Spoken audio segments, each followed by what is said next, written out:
And what's up, everybody? Welcome to the second episode of the Inside OU podcast on the Franchise Podcast Network. For those watching, I'll look at the camera and say this. I'm Brady Trantham, and to my left is Mr. John Hoover, who is fresh off from Lincoln Riley's, what is today? Friday media availability. Yeah, Friday, maybe August 9th. Tomorrow's my wedding anniversary. My son moves into college tomorrow. Congratulations. Thank you. And here I am covering the Sooners for you guys. So. Yeah, it's, I guess, wow, anniversary, son's moving in. Get all this stuff done now because it's about to be hectic for you for the next 3 to 4 months. No, that's exactly right. And I look forward to it. So, yeah, Lincoln Riley confirmed today a couple of things. One, obviously, is the big news. Trey Norwood out for the season. He didn't clarify exactly what the injury was, but he did say that it was a freak injury, non-contact injury. Not a freak like, oh my gosh, a meteor fell from the sky or something like that, but a non-contact injury. Something you don't expect to happen. So that's something. And then the other thing we confirmed is that Creed Humphrey will start at center. Yeah, I saw that exchange on Twitter too. Bill Beatonville. Shout out to our boy Keegan Renault, who does a really great job on Sooners Wire for USA Today. Guess he was the guy who asked the question, and like he said on Twitter, that he was pretty shook at Bill Beatonville's answer. Like, oh, you think Creed has a job? Oh, you think Creed has a job already? You're locking him in? Yeah, and it's just like I told you. It's like, yeah, he's a first-round draft pick. If he decided to come out and he's healthy this year, he's probably a first-round draft pick. Or, God forbid, he gets hurt. So, there are factors. But some people I've talked to, some people that I trust, I've heard some excitement and some hype around Spencer Rattler. Mm-hmm. And even something that I consider kind of silly, that Spencer Rattler is the best quarterback on the team, and that these people wouldn't be surprised if Spencer Rattler starts at some point this year. I'm just curious if you've heard that, and then where does that rank on your? That's crazy talk. That's exactly what I've heard as well, because he's such a dynamic playmaker. I wouldn't be surprised if he plays more than the 4 games as a redshirt. Yeah, and I want to hear some more of your answer because there is a thought on that, but we'll get to that later. But just keep going. Okay. Yeah, no, it wouldn't surprise me if he's like the backup quarterback this year, obviously, because he's such a dynamic playmaker. They're going to build the program around him for the next 3 years. So, having said all that, it would not surprise me if it would shock me if Jalen Hurts is not the starter to start the season. And it would shock me if Jalen Hurts is not the starter all season, because of his accomplishments and his abilities. But Spencer Rattler would not surprise me in the least if he is able to get on the field with great regularity, with games not necessarily on the line, but maybe third quarter in the Cotton Bowl, he comes in and gets a series. Tough game at TCU, say they're Sooners are up 14. They're trying to salt the game away. Here comes Rattler to come in and run a draw play or something like that. Yeah, look, I think both of these things can exist at the same time. I think you can say that Jalen Hurts is going to be the starter, and that he's talented, and we've seen him win in big games against big opponents in big-time environments. That can exist along with, hey, Spencer Rattler is probably a more gifted thrower of the football, because we know what Jalen Hurts' limitations are, at least from the film that we have of him at Alabama. And yes, he ultimately got benched for Tua Tagovailoa. So we know that. Spencer Rattler can still be, by far, a more gifted passer. I just don't know if you want an 18-year-old on a team that's... I hesitate to say, maybe this is just the basketball mode in me still, is in a win-now situation. When you bring in a grad transfer at quarterback in Jalen Hurts, you're in win-now mode. And OU certainly has the talent on the offensive end of the ball to threaten for a playoff. I just feel like because of the hype that is around Spencer Rattler, I feel like that we're just kind of devolving into this thought process that Jalen Hurts is a game manager of a quarterback, and I'm sorry, but he isn't. He's not a game manager. He never was that type of quarterback at Alabama. He was limited, but he's not Trent Dilfer. That's exactly right. He's a good football player, and beyond that, he's a good quarterback. And I think he's a really good quarterback. He got Heisman votes as a freshman. Yeah, he was the SEC player of the year. Mm-hmm. He was a play or two away from winning a national championship, if not for Deshaun Watson. I don't really remember that game. He ran the ball in to give his team the lead with a minute left. Yeah, he put the Crimson Tide ahead, and then like Kurt Warner. and then he left the field, and the other team comes on and wins the game with Kurt Warner standing over there in 2 different Super Bowls going. If only Alabama had a defense. Right. No, I think just the situation that is, and I guess it's a manufactured quarterback battle, because I think like I've said, Jalen Hurts is going to be the guy. I think this conversation is bred because of the situation. I guess whispers of Spencer Rattler being so much better. And look, I think he's going to be a really good quarterback. Every time I've watched film of him and had maybe like a reservation or two about, well, I want to see him do this, or I don't think he can do this, I always come away going, oh, that is a talented kid. Yeah. Long term, he may be better, maybe much better than what Jalen Hurts' ceiling is. Yeah. Simple as that.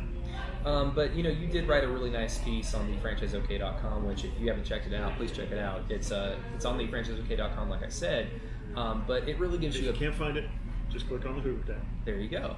All the archives.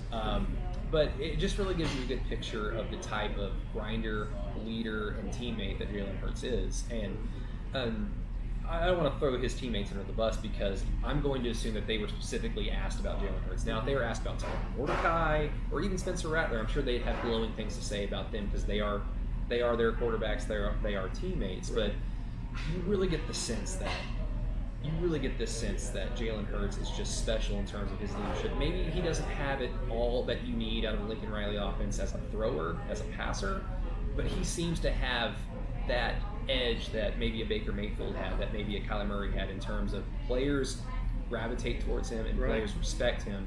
And when you get into tight games at Texas, when you get into tight games in the Big 12 on the road, you need that leadership. That's exactly right. I could have said it better myself. His leadership ability and that magnetism of being the starting quarterback at Alabama, at OU, where's he from? Channelview? Jalen, he's Houston. Channel. I thought it was Channelview.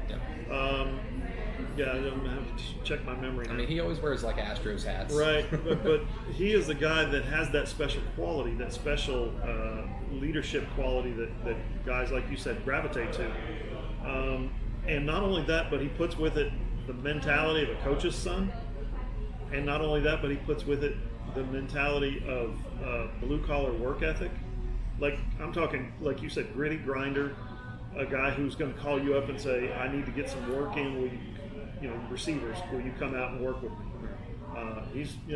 Guys really respect that. And then that video of him squatting 570 pounds, I'm telling you, that was damn impressive, wasn't it? They're lifting weights the off season and summer. Like, oh my God, they're lifting weights now. Yeah. But no. Have you ever seen a quarterback? Have you ever seen anybody squat 570? And can you even think of a quarterback who would be capable of doing that? I don't think Cam Newton's that strong. Maybe Tim Tebow, but I don't think he's that strong. Tim Tebow can walk on water. He doesn't need a bench press or squat anything. He just looks at it and moves. No, but going back to that thought that I had that I wanted to table, I wanted to bring it up now because I'm wondering if you've had this thought swim through your head too.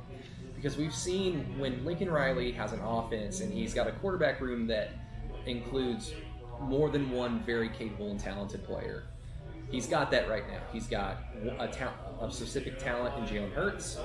And again, I don't want to crap on Tanner Mordecai, but he's got another special talent in Spencer Rattler. Mm-hmm. When we've seen Lincoln Riley in an offense like that, we've seen packages where with Baker Mayfield as a starter, Kyler Murray would come in for a play or two just as a wrinkle.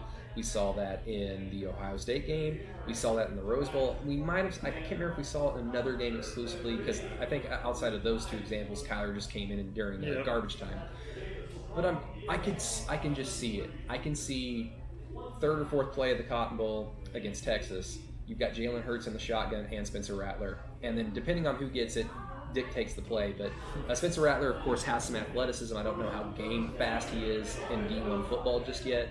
But if Jalen gets the snap, it could effectively be a wildcat. If Spencer Rattler gets it, you've got a guy that's capable of just spinning it 20, 30 yards downfield to any one of OU's very capable receivers. I'm just curious if you've had that package swim through your head. The two of them together, no. Yeah, maybe I don't think Lincoln Riley. I'm starved for football. I've been watching games from the '90s, so I'm just been by myself too long. You could have watched Kyler and Baker play last night. Yeah, that was actually going to be the topic that we finish off with. Okay. Yeah. So, but no, because you said earlier that you don't think that Spencer's just going to be relegated to okay, you're only playing 4 games, so we can redshirt you. He's too good to just say we're going to redshirt you. That's what it looks like early days in practice. Yeah. But because of that, I'm trying to think of ways, because Lincoln has shown if you're talented, he'll get you onto the field. He doesn't care if someone's been there for 3 or 4 years. Right. If you're talented, he'll figure out a way. And I don't know. Maybe it's just because I want to see Spencer Rattler, but at the same time, I do have a tremendous amount of respect for Jalen Hurts. I agree with everything you said.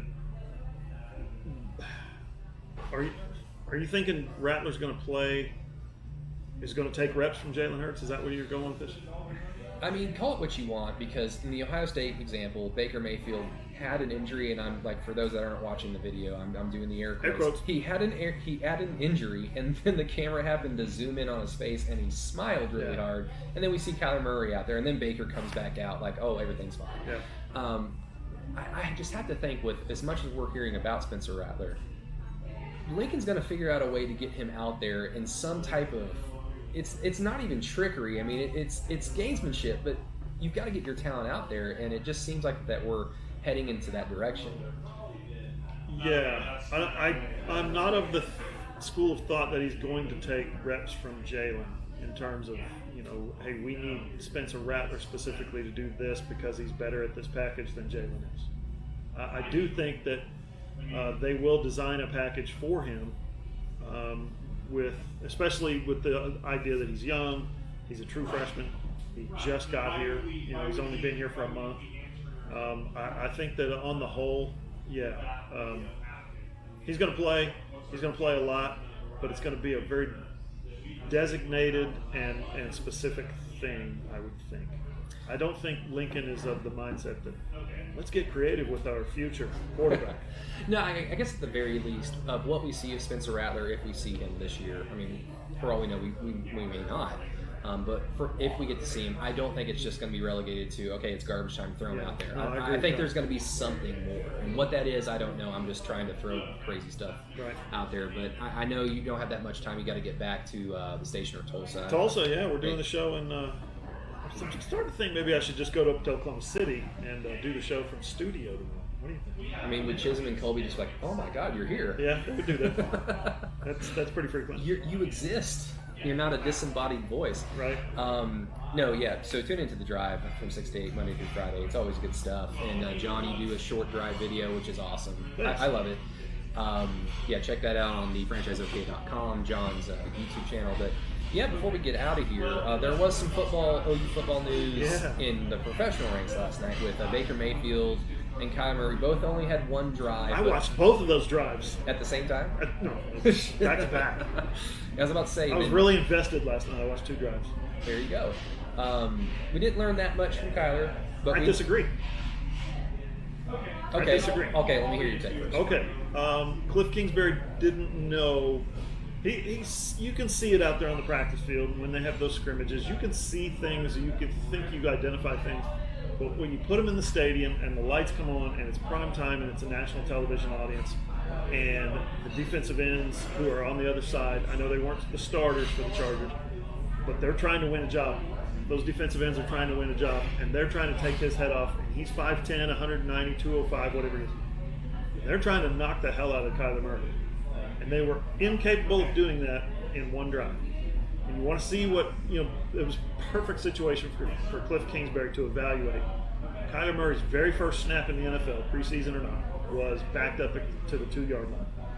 He took the snap while he was standing in the other team's end zone. What did he do? He dropped back 1, 2, 3, threw a timing route on the sideline. Perfect throw, tight spiral, decent coverage, but the throw was there before the coverage was. I think Cliff Kingsbury walks away from this going, okay, I'm good. All the stuff that I thought I saw in college, thought I saw in high school, thought I saw in training camp, it's correct. Kyler Murray's ready for the NFL. Yeah. I don't think the moment was too big for him. No. Like, maybe it's because I expected that. Because from what we've seen from Kyler Murray his entire career, he's never looked scared. He's looked uncomfortable. He's looked uncomfortable twice. He looked uncomfortable in the middle of the first Texas game last year, and the very beginning of Alabama, because I think it was just an absolute culture shock of, oh my God. Hey, this ain't the Big 12 anymore. Hollywood Brown's hurt. Our offense is kind of shot. and I don't know what to do. But overall, I wasn't expecting Kyler to look scared. If he looks like, I'm trying to think of a rookie quarterback that just looked way in over his head. Not Daniel Jones. Not Daniel Jones, which New York fans are just like when they booed Kristaps Porzingis, they might be eating crow again. Ohio State. The kid from Ohio State. Troy Smith? No. This year. Oh, Dwayne Haskins. Dwayne Haskins. Okay. Yeah, just brain fart. He looked a little out of his element yesterday. Yeah, that is true. But yeah, with Kyler, I guess what I was looking for was just, and another shout out to our boy Keegan Renaud, because he was kind of all over it on Twitter, and I have to agree with him. We didn't see a lot of pre-snap read. We didn't see a lot of him like looking off receivers, but at the same time, I don't know how much of that you're going to even be looking for in his debut. Right. So I would just say what we knew of Kyler, I think we saw. Yeah. We're going to see more, of course, but outside of that, we've got Baker Mayfield, who had the drive of the preseason, very early preseason. What was he, 5 of 6? 5 of 6. Kyler was 6 of 7. Yeah, so Lincoln Riley can teach a quarterback, right? This just reinforces, the NFL draft people are going to come after Jalen Hurts next year. Because of what Kyler's doing, because of what Baker's doing. They're so efficient. Baker comes out running a hurry-up offense. I think he threw his first one incomplete, and then he finishes off 5 for 5, including the touchdown drive. You can tell that offense that Freddie Kitchens ran out there was scripted. Here, you guys, here are the plays we're going to run. Here's what defense we think they're going to come out in. If they come out in something different, we're still going to run these plays. You talk about command of the offense. Baker knew exactly what to do. And then he got off the field and had a little party on the sideline. Yeah, it was over. No OBJ for Cleveland. Yeah, all backups. Yeah, and no Jarvis Landry, of course. It's going to be, this is just an absolute, it's easy to say, it's an absolute different era for Oklahoma football, because Oklahoma football, when I was growing up, early in the late 90s, early 2000s, OU was a college power, and they might occasionally have, they had Kelly Gregg, our very young Kelly Gregg from the franchise, in the league forever. But it wasn't necessarily a school that you would say that's just loaded with NFL talent, like guys, mainstays in the league. And up until about, maybe Adrian Peterson, like it's really flipped the script, but now it's like at a completely different level. And just, you got to think, recruiting is going to be off the charts just because they can sell that product so easily. But like you said with Jalen Hurts, Jalen does, like if he starts the entire year, OU wins 10, 11 games, in the regular season, goes to a conference title. Jalen doesn't even have to be a Heisman candidate. He doesn't have to go to New York. Guys are still going to think twice about Jalen Hurts, maybe even what they did last year when he was at Alabama, about his pro prospects. That's exactly right. And Lincoln said today that Baker was off the field before he could even get to the team. That's how quick that was.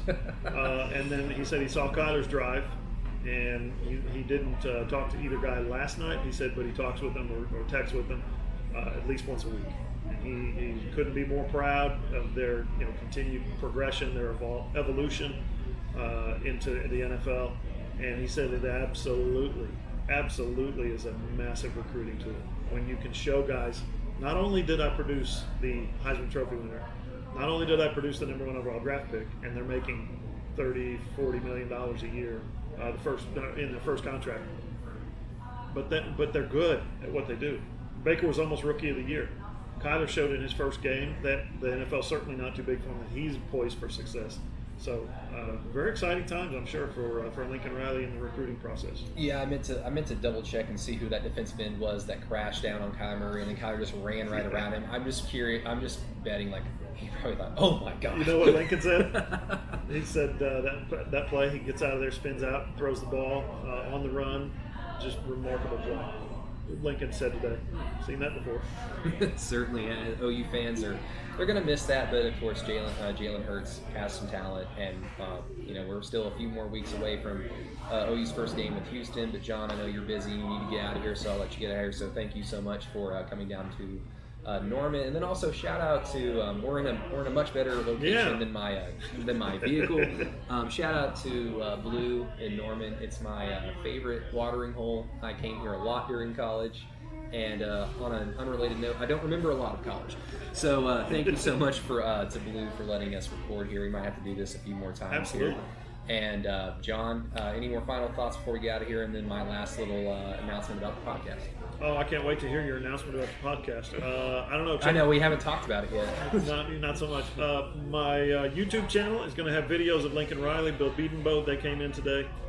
check that out. Find me, John Hoover, on YouTube, and just listen to The Drive tonight, 6 to 8.